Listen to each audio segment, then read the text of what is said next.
Hello everyone and welcome to another episode of the Wise Decision Maker Show, where we help you make the wisest and most profitable decisions. I want to talk today about a new study that uncovers the secrets of remote work productivity. Let's talk a little bit about the study, and then we'll talk about the broader context in which the study functions, what it shows us, what it doesn't show us, what we know about remote work productivity. So this is a surprising study for some people. The Becky-Friedman Institute found that remote workers saved 2 hours per week in 2021-2022 because they didn't have to commute mainly. And 40% of the time saved was allocated to work activities. So that's 45 more minutes of work per week. This study confirms lots of previous data showing that workers are more productive when they're working remotely. So let's talk a little bit about that data. There was a Stanford University study that found that remote workers were 5% more productive than in-office workers in the summer of 2020. When we just made the transition, we're figuring out, okay, the lockdowns, how do you do your work remotely? The productivity difference increased to 9% by the spring of 2022. So it increased. People didn't become less productive, they became more productive by the spring of 2022 because of organizations became more familiar with remote work practices, how to collaborate more effectively remotely, managers learned how to lead teams remotely, how to coordinate projects, and they invested into technology to support it. Both organizations invested and workers invested into their work from home offices and ability to work from home effectively. Now, overall, we have extensive data that remote work leads to higher productivity. Employee monitoring software is one example. It found that remote workers are more efficient than in-office workers by at least 5%.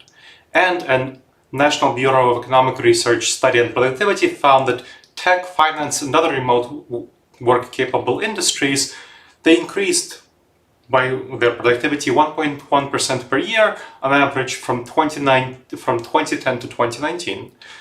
But during the pandemic years of 2020 and 2021, they increased their productivity by 3.3%. And these are, again, remote-capable industries. What about jobs requiring in-person contact, like restaurants and so on? Well, they increased their productivity by 0.6% per year from 2010 to 2019, but they decreased their productivity by 2.6% per year in 2020 and 2021, the pandemic years. Remote work and wages. Let's talk a little bit about what the research shows there. We know that workers are ready to accept lower wages for more remote work if they have the flexibility of working from home. So another National Bureau of Economic Research study found that remote work, so it's a different study, it decreased their wage growth by 2% during the first 2 years of the pandemic because people didn't switch jobs, didn't demand as high raises if they could work remotely. And there's extensive evidence showing this. There's a survey of 3,000 workers at top companies which show that 64% would prefer permanent work from home over a $30,000 pay raise. Just a huge pay raise, right? $30,000. Just about 2/3 would prefer permanent work from home to the $30,000 pay raise. Now, what are the benefits of remote work productivity? Well, employees are just more able to accomplish more tasks in less time when working from home because they are not wasting their time commuting, as we saw from the Becky-Friedman Institute research that they spent a lot of the time, 40% of the time that they didn't waste commuting on their work. And they're able to create a comfortable and efficient home environment. Now, some people work environment at home. Some people prefer an environment that's warmer. Some people prefer an environment that's colder. They don't have to fight over the thermostat. Some people prefer a very silent environment. Some people like the chitter-chatter of the noise of the office around them, and they can turn on their music. There's actually office ambience sounds if they want that. They can have the kind of music they like. They can go out and go get whatever kind of snacks they like from the fridge as an aspect of comfort, and they're able to be much less distracted. So most people don't like open offices, most people don't like the people's ability to just drop by and interrupt them at any time, and also the loudness of the office is distracting. We know that it decreases productivity. So they're able to stay much more on task and avoid distractions when they're working from home.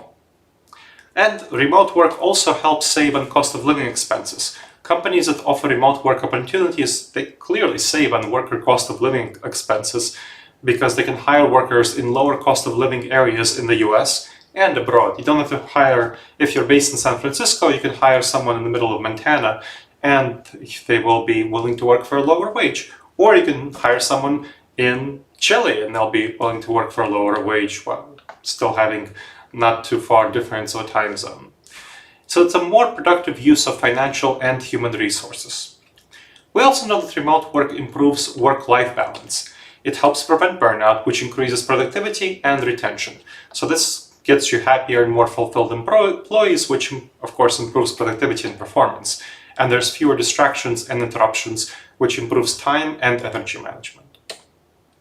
And ensuring remote work productivity does take some effort, because in order to fully realize the benefits of remote work, businesses need to invest into their employees. They need to provide their employees with necessary technology like laptops, internet connectivity, collaboration tools like Trello or Asana or Microsoft Teams, project management tools, and training and support. They need to train and people for and support remote collaboration, communication, innovation, leadership, and teamwork.